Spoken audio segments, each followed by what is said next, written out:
Bonjour et bienvenue dans nos studios. Le sujet d'aujourd'hui nous amène à une analyse humaine fondamentale de la théorie du genre. Dans une étude empirique à long terme, l'anthropologiste Melford Elliott Spiro voulait prouver qu'une nouvelle culture est capable de créer un nouvel être humain. Dans ce but, il a observé le mouvement des kibboutz en Israël.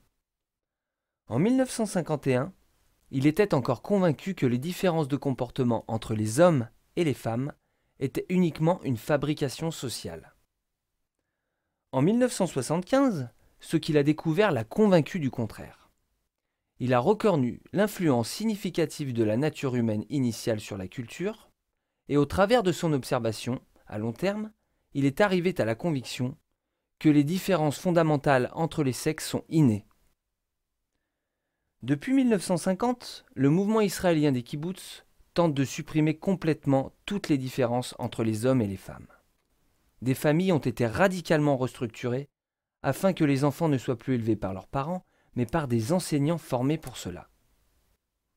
Dans toutes les professions et à tous les niveaux de direction, une parité rigoureuse de 50% a été imposée.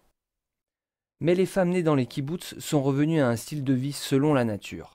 La nature humaine, le besoin naturel de maternité et de paternité était plus fort. Aujourd'hui, l'égalité n'est plus comprise comme tout le monde fait la même chose, mais comme chacun fait ce qui lui correspond, avec la même appréciation des différences. Les mères sont autorisées à moins travailler pendant la journée pour avoir plus de temps pour leurs enfants et la famille.